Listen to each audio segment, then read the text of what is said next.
어린 아들이 이제 아빠가 출근하는데 아빠 옆을 이렇게 서성거리는 거예요. 아빠한테 무슨 볼 일이 있는 거죠. 아빠 옆에 계속 서성거리는 거예요.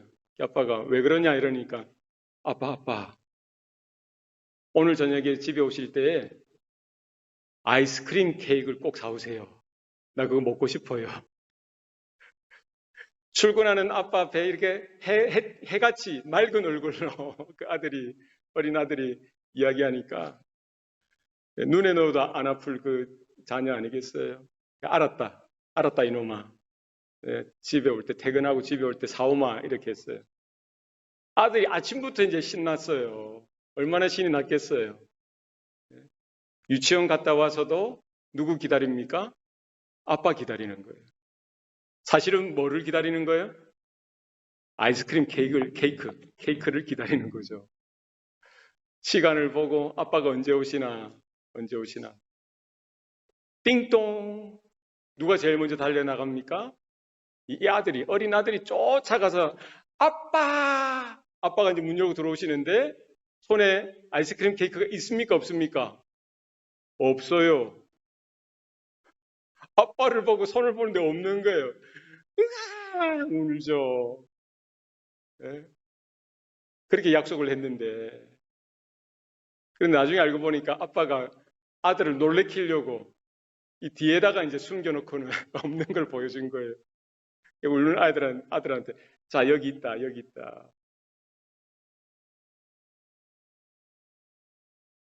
그 이제 언제 울었냐는 등 그 울던 통곡하던 얼굴이 다시 헤헤 하면서 이렇게 웃음으로 미소로 번졌다는 거 아닙니까? 네. 참 이 약속을 지키는 것이 중요하죠. 그죠? 아빠가 한 말, 아빠가 해주겠다고 했으면 해주는 거예요.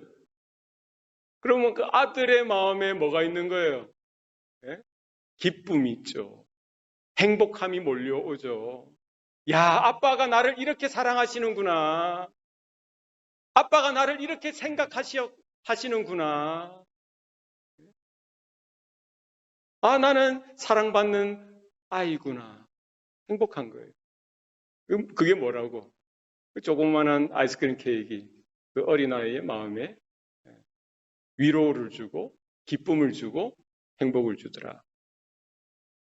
우리가 사람들 간의 관계에 있어서 약속을 지키는 것은 중요합니다.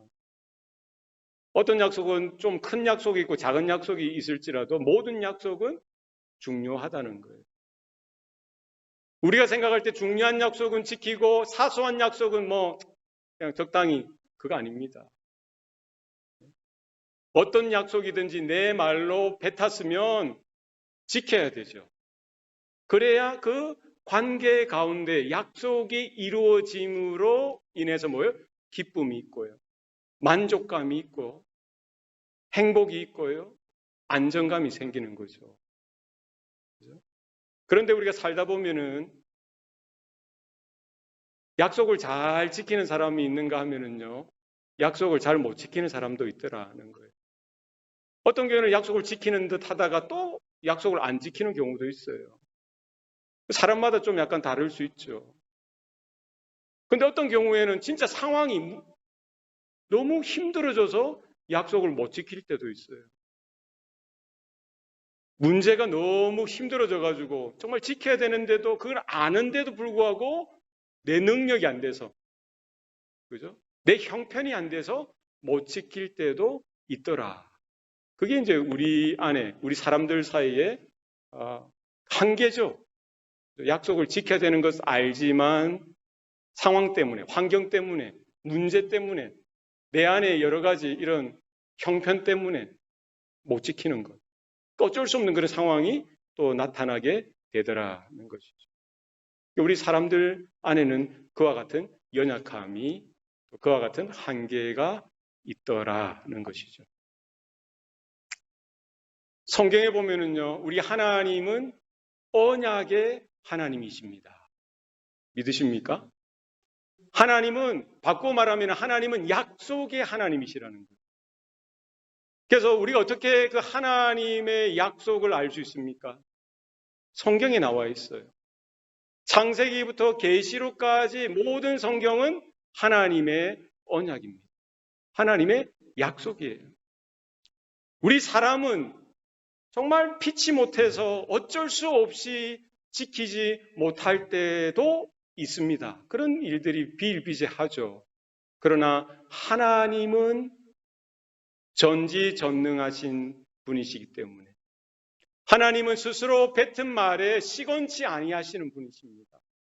그래서 하나님이 말씀하시는 것은 항상 이루어지는 줄로 믿습니다. 하나님께서 선포하시는 말씀은요, 그대로 되어지는 것입니다. 그래서 하나님의 약속을 우리는 신뢰하고 의지해야 되는 거예요. 구약 성경과 신약 성경이 있죠. 성경 66권이 있습니다. 구약 성경은 Old Testament, 뭐예요? Old Promise, 옛 언약이라는 거예요. 신약은 New Testament, New Promise, 새 언약이라는 거죠. 그러니까 모든 성경은 하나님의 말씀인데 하나님의 약속으로 이루어졌다. 모든 성경은요, 어디든지 뭐예요? 하나님의 언약, 곧 하나님의 약속이라는 거예요. 뭐에 대한 약속일까요? 무엇에 대한 약속이죠? 구원에 대한 약속입니다. 그래서 하나님께서 어떻게 사람들을 구원하실지 거기에 대한 계획과 하나님의 그런 준비하시는 것에 대한 어떻게 하나님께서 그 구원을 이루어 가시는 것에 대한 분명한 언약, 약속이라는 거예요. 하나님께서 어떻게 우리에게 구원을 주시겠다라고 약속하십니까? 어떻게 해요? 하나님의 독생자, 메시아, 기름 부음 받은 자, 곧 그리스도 예수를 보내주실 것에 대해서 구약 성경은 예언하고 있죠. 약속해 주고 있습니다. 그게 구약의 모든 내용입니다. 신약 성경은 뭐예요? 구약에서 오시리라 예언한 메시아, 기름 부음 받은 자죠. 그리스도 예수가 오실 것에 대한 그 약속에 따라 오셨다는 거예요. 신약 성경 뭐예요? 그러니까 구약 성경의 약속에 대한 성취로서 기록되어진 부분이 신약 성경입니다. 그러니까 구약이든 신약이든 뭐에 대한 약속이라는 거예요? 하나님의 구원의 방편이 무엇이냐? 하나님의 구원의 근거가 무엇이냐? 하나님의 구원의 본질이 무엇이냐에 대한 하나님의 언약, 하나님의 약속으로 이루어져 있는 것이죠. 구약의 성도들은 무엇을 바라보고 구원을 얻습니까? 구약 성도들은 무엇을 보고 구원을 얻는 거예요? 장차 오시리라 약속하셨던, 예언하셨던 오실 메시아를 대망하는 믿음, 바라보는 믿음으로 구원을 얻는 거예요. 신약 성도들은 무엇으로 구원을 얻습니까? 구약에서 오시리라 약속하셨던 그 메시아가 2000년 전에 오셨죠. 말씀이 육신이 되사 우리 가운데 거하심에. 예수님께서 오셨어요. 우리 신약 성도들은 누구를 통해서 구원받습니까? 그 약속대로 오신 예수님을 바라보는 혹은 믿는 믿음으로 구원을 받습니다.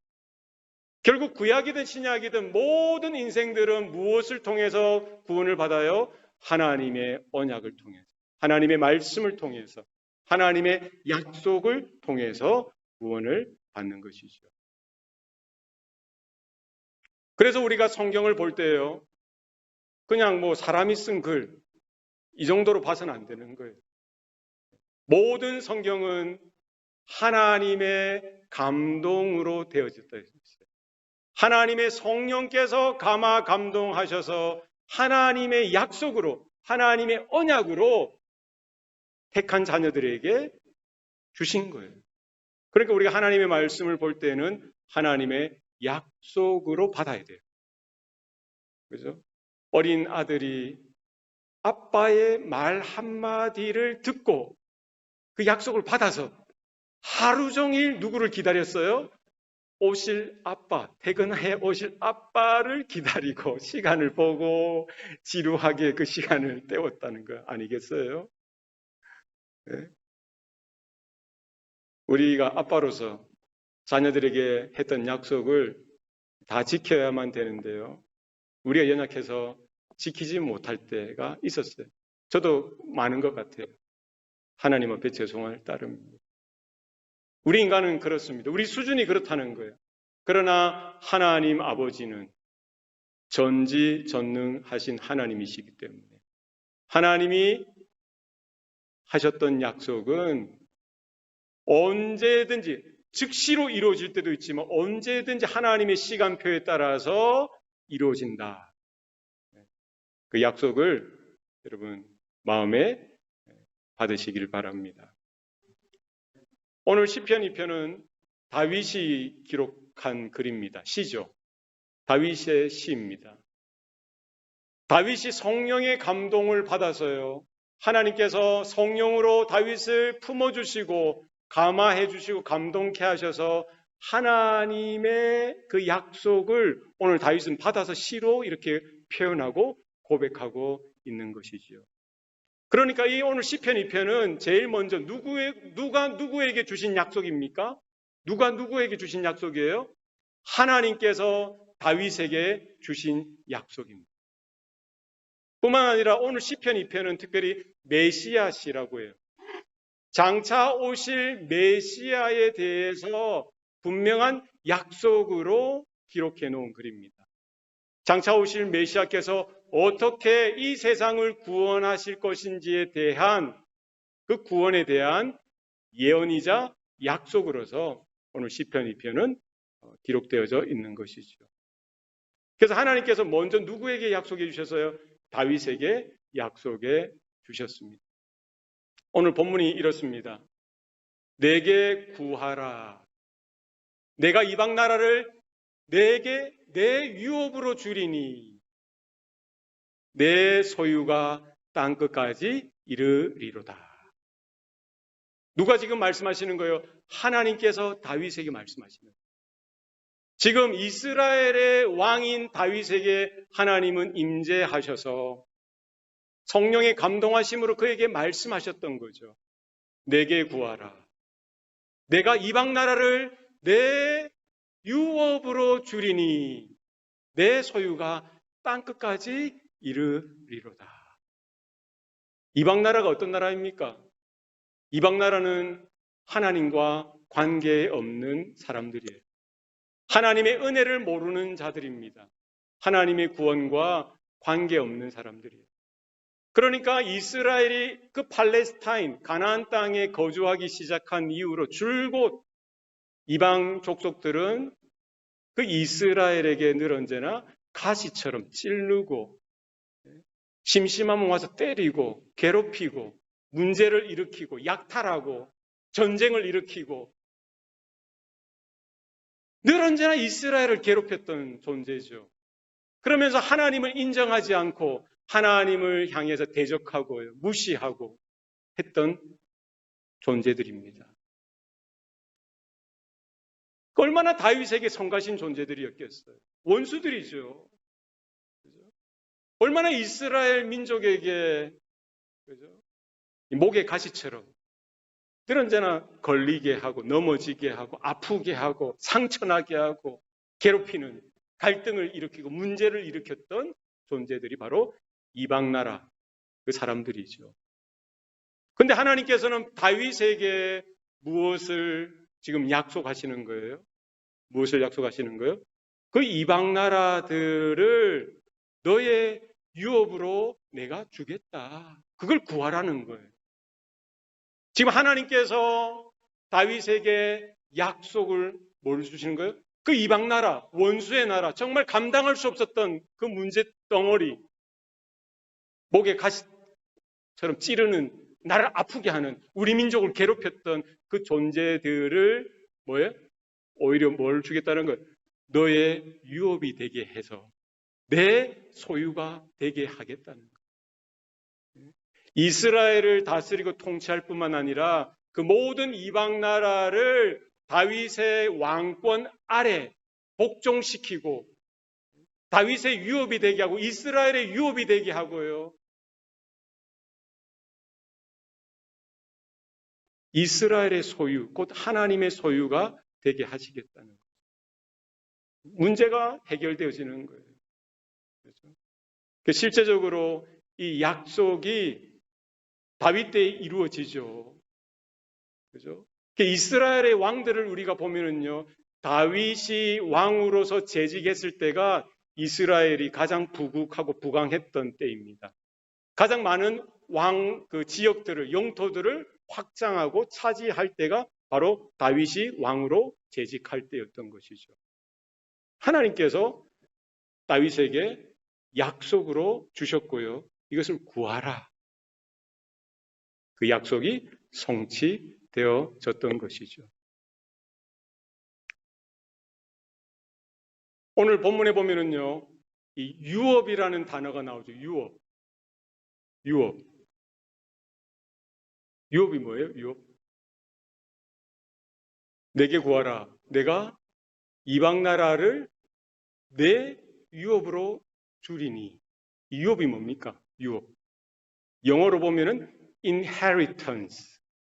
inheritance가 뭐죠? 유산. 다른 말로 하면 유산이에요. 유산. 또 다른 말로 하면은 상속을 얘기해요. 상속. 그러니까 우리가 유산이나 유업이나 상속은 누가 누구에게 주는 거예요? 누가 누구에게 주는 거예요? 아버지가 아들에게 주는 거죠. 그죠? 그러니까 아버지 하나님께 아들 된 다윗이, 아들 된 이스라엘이 구하라는 거예요. 오늘 본문이 강조하는 것은 뭡니까? 하나님이 다윗의 아버지가 되신다는 거예요. 이스라엘의 아버지가 되신다는 거예요. 하나님이 저와 여러분의 아버지가 되시는 줄로 믿습니다. 그렇게 당당하게 구하는 거예요. 좀 미안하게 주저주저 하면서 구하는 게 아니죠. 아침에 출근하는 그 아버지를 향하여 당당하게 말할 수 있어야 됩니다. 아빠! 나 아이스크림 케이크 먹고 싶어. 누구니까 이렇게 주장할 수 있어요? 아들이니까 주장할 수 있는 거예요. 그 아이스크림 케이크 째째하게 그거 하나뿐이겠어요. 뭔들 못 구하겠습니까? 여러분의 손주가, 여러분의 이제 다 장성했겠지만 여러분 손주가 대신 아들 대신 손주가 할아버지 아이스크림 케이크 먹고 싶어 하면 여러분 어떻게 하겠어요? 오냐 아이스크림 케이크뿐이냐? 뭔들 못 사주겠어요. 예? 누구니까 그렇게 구할 수 있는 거예요? 아들이니까 구하는 거예요. 손자니까 구하는 거죠. 하나님께서는요, 다윗에게 그렇게 이야기하는 거예요. 구하라는 거예요. 네가 감당할 수 없고 네가 정말 괴로워했고 아파했고 속이 쓰리게 했던 그 문제의 근원이 해결되도록 구하라는 거예요. 이방 나라를 구하라는 거예요. 그러면 그 원수를 그냥 멸망해서 없애는 것이 아니라 너 발 아래에다가 너의 통치 아래, 너의 주권 아래, 너의 왕국 아래 내 유산으로 내가 주겠다. 너의 소유가 땅끝까지 이르리라. 이렇게 약속합니다. 근데 유산이나 상속은 사실은 우리가 보면은 언제 주는 거예요? 언제 우리가 받을 수 있는 거예요? 언제 받죠? 아버지가 돌아가셔야 그게 효력이 있는 거죠. 사실은. 그죠? 생전에 유산을, 그죠? 상속을 자녀들에게 이렇게 분배해 줄 수는 있어요. 그러나 그 효력이 언제 발생합니까? 아버지 혹은 부모님이 소천하셔야만 그 상속이 실행되어지는 거예요. 부모님이 살아 계시는 동안에는 그게 그냥 말로는 줄 수 있지만 실제 주진 않죠. 물론 미리 줄 수도 있겠지만. 그죠? 그렇지 않나요? 누가복음 15장에 보면은요. 탕자 이야기가 나옵니다. 우리가 잘 아는 탕자 이야기가 나오죠. 둘째 아들이 아버지를 찾아가서 자기에게 속한 목, 자기에게 배분되어질, 상속되어질 그 재산의 목을 미리 당겨서 달라고 해요. 아버지가 여전히 살아계신데 유산은 아버지가 돌아가시고 나서 이제 받는 건데 둘째 아들은 급했죠. 어떻게 보면 인간적인 도덕적인 차원에서 보면은 배은망덕한 놈이죠. 그죠? 아버지가 멀쩡히 살아계신데 유산을 달라고 하니까 이게 좀 문제가 있는 거예요. 그래서 인간적인 차원에서 보면은 이 순서가 그렇다는 거죠. 그러나 오늘 본문에서 보면은요, 사실은 인간적인, 윤리적인, 우리의 관습적인, 도덕적인 면에서 이야기하는 것이 아니라 오늘 본문이 강조하는 것은 뭡니까? 하나님이 다윗의 아버지가 되신다. 하나님의 아들로서 다윗은 누구예요? 하나님의 아들이라는 것. 이스라엘은 하나님의 아들이라는 그것을 강조하고 있는 것이죠. 그래서 하나님은 인생이 아니시기 때문에요. 주무시지도 않고요. 뭐 이렇게 돌아가시는 법이 없어요. 그렇지 않습니까? 영원하신 분이신데 하나님은 생명 그 자체이시니까 영원 그 자체이시니까 그죠? 그래서 우리 인간적인 차원에서 인간적인 도덕적인 차원에서 그 유산을 그렇게 해석하면 안 되죠. 여기서는 뭐예요? 이 유산을 주겠다는 것, 유업을 주겠다는 것. 하나님의 상속자로 우리를 불러주셨다는 것은 뭡니까? 영원하신 하나님이 우리의 아버지가 되시고 우리는 하나님의 상속자, 그죠? 하나님의 친자녀라는 데 강조점이 있더라. 것이죠.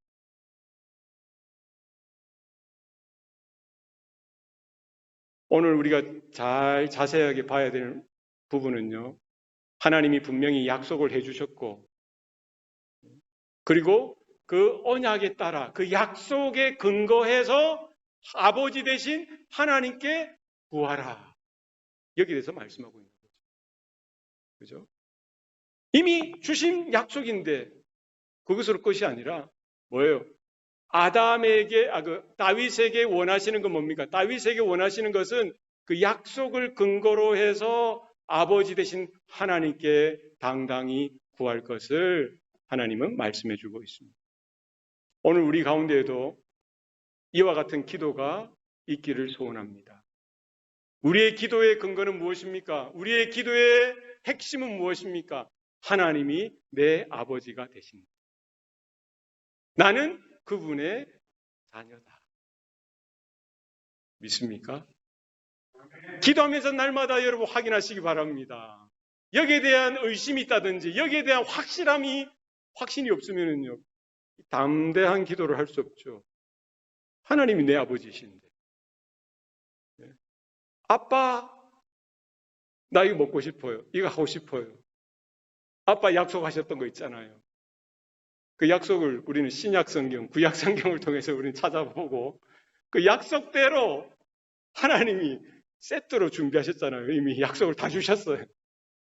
그 약속을 찾아서 아빠! 아버지! 이거 주세요. 이거 주세요. 구하라는 거예요. 기도하시기 바랍니다. 그래도 안 하실 거죠. 하실 거예요? 네, 하십시다. 저부터. 네. 그래서 하나님께서 저에게 기도의 영을 부어주시면 좋겠습니다. 여러분 그렇게 좀 기도해 주세요. 하나님 우리 교회 목사님 굳은 심령에 하나님 기도의 영을 풍성히 좀 부어주세요. 그래서 기도의 사람이 되게 해 주시옵소서. 그런 마음이 들기 시작했어요. 다른 거 구하지 마시고 저를 위해서 하나님 우리 교회 목사님 기도의 사람으로 붙들어 주세요. 기도의 영을 부어 주시옵소서. 그래서 열방을 하나님 앞에 구하는 목회자가 되게 하여 주시옵소서. 이방 나라를 하나님 앞에 구하는 목회자 되게 하여 주옵소서. 저뿐만 아니라 여러분들도 그렇게 되기를 원합니다. 그렇게 됐으면 좋겠어요. 제가 여러분을 축복해서 여러분이 부자 되고 뭐 성공하고 출세하고 그게 아니라 저는 한 가지 여러분들이 기도의 사람이 되기를 원합니다. 돈이 좀 없으면 어때요? 사업에 좀 실패하면 어떻습니까? 시험에 좀 떨어지면 어떻습니까? 그게 다가 아니라니까요. 하나님이 저와 여러분의 아버지가 되신다. 이 사실이면 충분하다는 거죠. 그래서 오늘 본문의 이 약속, 하나님의 약속은요, 다윗에게 주어졌지만, 그래서 다윗에게 이루어졌죠. 그것으로 끝난 것이 아니라 뭐예요? 이것은 장차 오실 메시아에 대한 약속이라는 거예요. 너는 내 아들이요. 내가 너를 낳았도다. 본문은 그렇게 이야기하고 있죠. 그죠? 너는 내 아들이라. 이것은 다윗을 향한 하나님의 말씀일 뿐만 아니라 뭐예요? 장차 오실 메시아, 그리스도 예수에 대한 약속의 말씀이라는 거예요. 바로 그 아들을 통해서 그 아들이 구하는 대로 그 아들이 아버지 하나님 앞에 구할 때 하나님은 그 독생자 예수 그리스도의 기도를 들으시고 뭐예요? 열방이 그의 유업이 되게 하시고, 왜? 아들이니까. 그죠? 모든 열방이, 모든 이방 나라가 그의 소유가 되게 할 것이다. 그 하나님이 원대한, 하나님의 엄청나게 큰 그 구원의 그 범위에 대해서, 구원의 계획에 대해서 약속으로 오늘 본문은 분명히 말씀해 주고 있다는 것이죠. 유대인들의 입장에서는 오늘 본문이 이해하기가 참으로 쉽지 않습니다. 유대인들의 그 세계관은 무엇입니까? 하나님 그리고 자기들밖에 없는 거예요. 그들은 이 선민사상, 엘리티시즘, 하나님은 이스라엘만 사랑하시고 하나님은 이스라엘에게만 은혜 주시고 하나님은 이스라엘 민족만 구원하신다는 거예요. 그러니까 유대인들이 지금도 그렇게 생각합니다. 유대인들의 그 사관, 그 세계관에 따라 보면은요, 왜 하나님이 이방인을 만드셨을까? 정통 유대인들은 뭐라고 대답한다고 들었습니까? 왜 하나님께서 이방인들을 만드셨다고 했죠? 유대인들은 어떻게 생각합니까? 왜 만들었냐? 지옥의 땔감이 필요하기 때문에 땔감으로 사용하기 위해서 이방인들을 만들었다라고 유대인들, 정통 유대인들은 생각하는 거예요. 그러니까 얼마나 배타적입니까?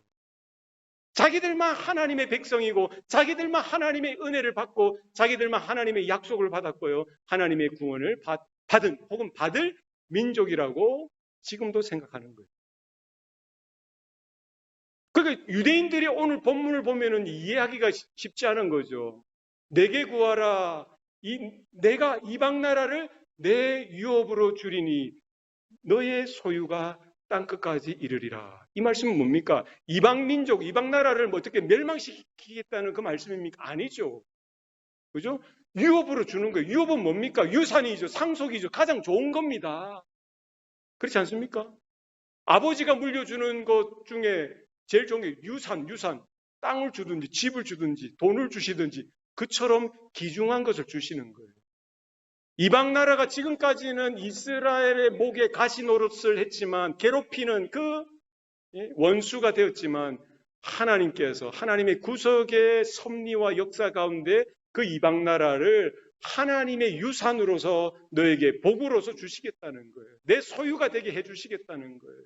이 말은 뭡니까? 내가 너희 유대인들 아브라함을 불러주어서 너 이스라엘 민족을 만들었듯이 그 이방 나라들 가운데에도 하나님의 은혜가 흘러가서 하나님의 구원의 복음이 흘러가서 그들도 하나님의 유산이 되게 하고 하나님의 소유가 되게 하시겠다. 그들도 구원하시겠다는 약속의 말씀이죠.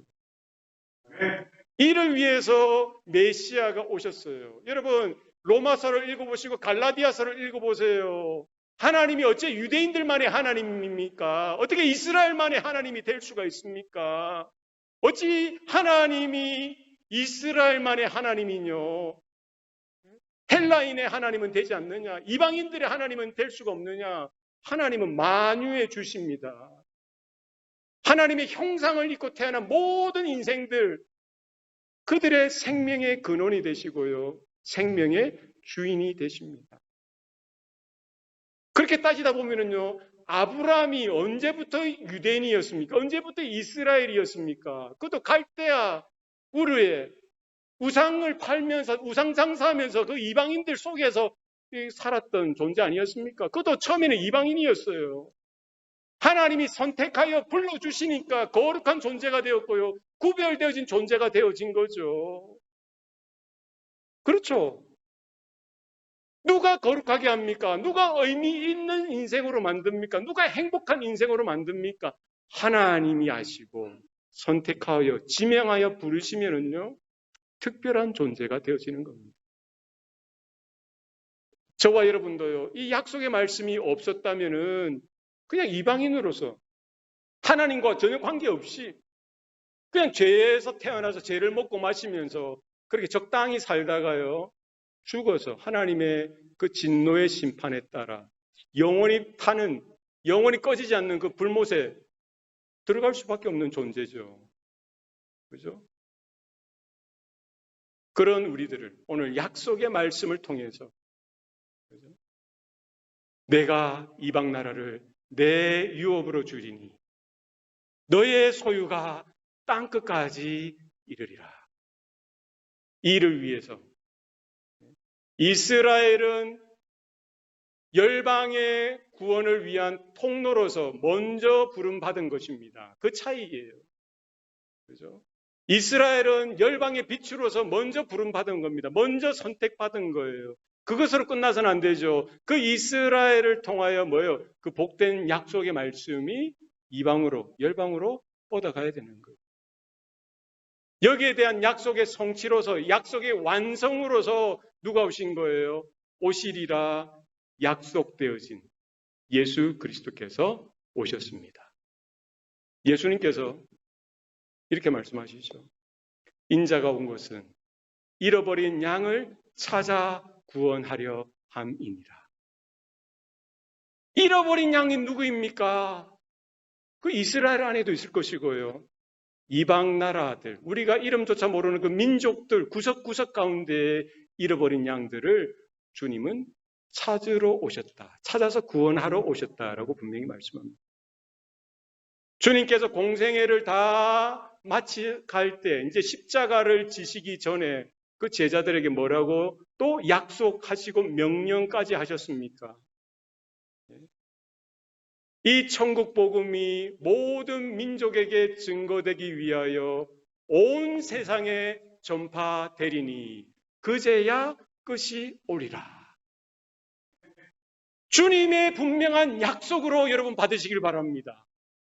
이 약속이 있었기 때문에 주님이 오늘 시편 2편에 대한 하나님의 약속의 성취로서 예수님이 오셨고요. 예수님께서 그 하나님의 약속이 무엇인지 더 분명하고 더 선명하고 더 확실하게 십자가를 통해서 나타내 보여주셨을 뿐만 아니라 예수님이 공생의 기간 중에 지속적으로 반복적으로 말씀해 주시는 게 뭐예요? 모든 민족, 모든 나라, 모든 이방들까지 하나님의 구원의 범위에 속한다는 거예요. 예수님께서 부활하시고 승천하시기 전에 제자들에게 말씀하시죠. 너희들은 가서 모든 민족으로 제자를 삼아 아버지와 아들과 성령의 이름으로 세례를 베풀라. 누구에게 가라는 거예요? 이스라엘 그 팔레스타인 테두리 안에만 머물라고 하신 적이 없습니다. 어디로 가라는 거예요? 모든 민족을 향해서 나아가라는 거예요. 모든 그 민족, 열방을 향해서 나아가라고 분명히 말씀합니다. 이것은 명령이자 약속입니다. 오늘 우리 본문은요, 저와 여러분이 분명히 말씀하죠. 내게 구하라. 구하라는 거예요. 약속은 이미 주어졌지만 그 약속을 근거로 해서 하나님 아버지께 구하라는 거예요. 그러면 하나님께서 그 간구를 들으시고 그 기도를 들으시고 하나님께서 일하여 주시겠다. 성취하여 주시겠다. 말씀해 주고 있습니다.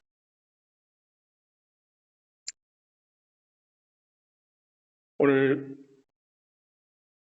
9절 말씀에 네가 철장으로 그들을 깨트리며 질그릇같이 부수리라 하시도다. 네가 철장으로 그들을 깨트리며. 그들은 이방 나라들이죠. 이방 사람들이죠. 지금 다윗에게 말씀하시고요. 이 철장으로 깨트린다는 말이 뭡니까? 철장이 뭡니까? 철장. 철장이 뭐죠? 영어로 보니까 iron scepter라고 되어 있어요. 그러니까 이 scepter는 뭐예요? 왕이 들고 있는 봉 있죠, 봉. 지휘봉 같은 거. 왕이 들고 있는 봉. 그게 아이언, 철로 된, 쇠로 된 그 봉을 철장이라고 합니다. 이게 홀이라고도 하죠, 홀. 그죠? 왕의 권세를 이야기하죠. 왕의 권세. 왕의 권위를 이야기합니다. 하나님께서 다윗에게 너의 철장으로 그들을 깨트리고 질그릇같이 그들을 부수리라. 이렇게 약속해 주셨어요. 이 말은 뭐예요? 그 강팍하고 완악한 이방 나라 사람들이 뭐예요? 다윗의 통치 아래, 다윗의 다스림 아래 굴복하여 나오게 될 것에 대해서 말씀하고 있죠. 그래서 통일왕국을 이루고요. 이스라엘의 최고로 잘 나가던 그런 시절을, 전성기를 다윗이 임금으로 있을 때, 왕으로 있을 때 누리게 되었던 것이죠. 뿐만 아니라 오실 메시아 대신 그리스도 예수의 그 권세로 그 불신의 그 영혼들의 그 강팍한 마음들을 깨트린다는 거예요. 예수님께서 십자가에 달려 죽으시고요. 부활하시면서 사단의 머리를 어떻게 깨트리시죠.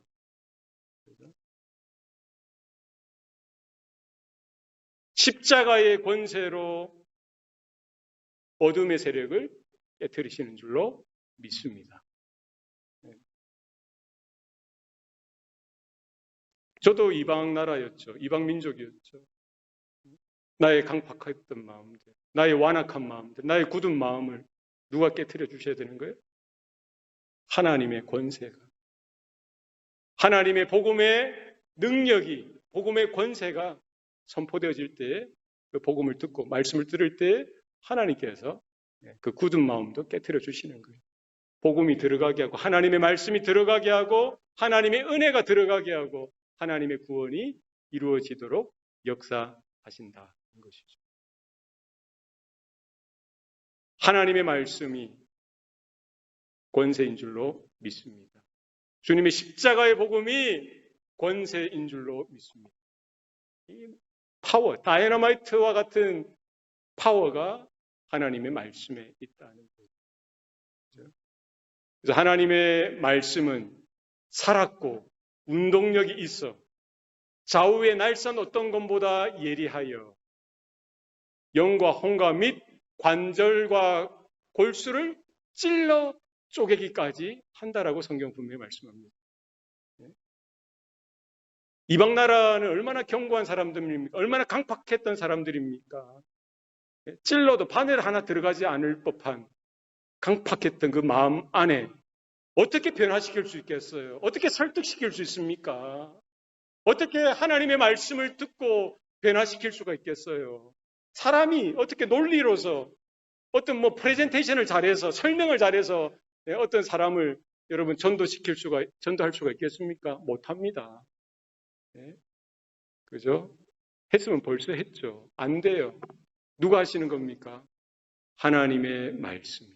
하나님의 그 예수 그리스도의 피 묻은 복음 그 자체가 선포되어질 때에 하나님께서 그 복음이 증거되어지는 현장 가운데 역사해 주실 때에 가능한 문제라는 사실입니다. 그래서 우리가 복음을 증거할 때요, 전도할 때 이와 같은 마음이 있어야 됩니다. 내가 좀 이렇게 설명을 잘하고 내가 좀 이렇게 침이 튀기게끔 열정적으로 해야 저 사람이 잘 듣겠지. 천만에요. 그렇지 않습니다. 예. 어눌하게 해도요. 예. 버벅거리면서 해도 하나님께서 그 복음이 나누어지는 현장 가운데 그의 마음을 만져주시고요. 그 굳은 마음을 그 복음으로 하나님의 말씀으로 찔러 쪼개는 거예요. 영과 혼과 그 관절과 골수를 찔러서 쪼개서요. 오늘 본문처럼 그 철장으로 깨트리는 역사가 나타날 때에 구원의 역사가 일어나는 줄로 믿습니다. 질그릇같이 부서뜨리는 역사가 누가 하시는 거예요? 하나님이 하시겠다는 거예요. 저와 여러분은 하나님의 자녀들입니다.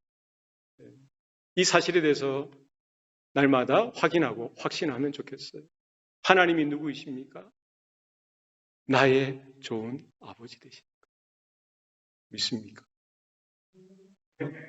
하나님께서요, 우리에게 독생자 예수 그리스도를 주셨다는 것은 전부를 주신 거예요. 하나님이 좋은 모든 전부를 주셨어요. 거기에 어디에 기록되어 있습니까? 구약 성경과 신약 성경 안에 기록되어 있어요. 그 성경 구석구석을 찾아서 그 약속을 붙들고요, 뭘 하기를 하나님은 원하시는 거예요? 구하기를 원하시는 거예요. 하나님은 이미 우리에게 필요한 거 다 아시죠? 너무 적당히 내주면 되지. 그게 아니에요. 하나님은 뭐를 원하시는 거예요? 우리의 믿음을 원하시는 거예요. 우리의 기도를 기다리고 계시는 거예요. 우리의 간구를 기다리고 계시는 겁니다. 우리의 마음을 주님은 기다리시는 거예요.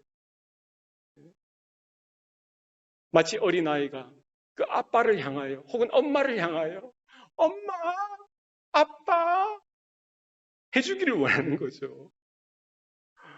관계라는 거예요. 그게 사랑이라는 거예요. 그게 복이라는 거죠. 약속을 붙들고 하나님 아버지께 구할 수 있길 바랍니다. 우리의 열방을 바라보며요, 이렇게 선포하고 기도해야 될 때입니다. 하나님, 러시아 그 위정자들, 특별히 푸틴의 마음을 하나님의 철장의 권세로 깨트려 주시옵소서. 하나님, 질그릇과 같이 부서지는 역사가 있게 하여 주셔서 교만하고 오만한 마음이 꺾어지게 하시고 자기가 무엇을 하고 있는지를 깨닫고 돌이키게 하여 주시옵소서. 여러분, 기도해 주세요. 북한 땅에 그 김정은을 향해서도 여러분 기도하셔야 돼요. 하나님이 하시죠. 우리 기도가 없어도 하나님이 하시겠지만 하나님은 우리로 하여금 기도하시기를 원하시는, 하나님 저 땅을 불쌍히 여겨주시고 핍박받는 내동포 우리 믿음의 형제들을 주님 불쌍히 여겨주시고 북한의 위정자들, 특별히 김정은의 마음을 주님 십자가 철장의 권세로 깨트려 주시고 질그릇과 같이 부서지는 역사가 있게 하여 주셔서 그 영혼도 불쌍한 존재고 하나님의 유업으로 하나님의 소유가 되어지는 일들이 나타나게 하여 주시옵소서. 이방 나라가 모든 민족 가운데, 열방 가운데 주의 복된 소식이 들려질 때에 그때 주님께서 곧 다시 오시마 하셨던 약속이 성취되어지는 그때까지 우리가 믿음으로 기다리고 믿음으로 달려가는 저와 여러분의 삶이 되시기를 축복합니다. 기도하시겠습니다. 살아계신 아버지 하나님, 오늘도 우리에게 은혜 주시니 감사합니다. 하나님이 우리의 좋은 아버지가 되어주시고 또 예수 그리스도의 보혈로 인하여 우리 한 사람 한 사람을 주의 친백성, 친자녀 삼아 주셨사오니 우리가 이 땅을 살아가는 동안 아버지의 약속을 날마다 붙들고 또 하나님 앞에 당당하게 담대하게 기도하여서 하나님의 구원이 어떻게 이 땅 가운데, 열방 가운데, 모든 이방 가운데 이루어지는지를 보게 하시고 그 일을 위하여 우리의 시간들과 우리의 건강과 우리의 물질과 우리의 재능과 우리의 전 존재가 온전히 쓰여질 수 있도록 주님 붙드시고 사용하여 주시옵소서. 그래 아버지의 영광이 영원토록 드러나게 하시고 주님의 몸된 교회 가운데 성도들의 삶 가운데 온전히 나타나게 하여 주시옵소서. 모든 것 감사드리옵고 예수님 이름으로 기도드리옵나이다. 아멘.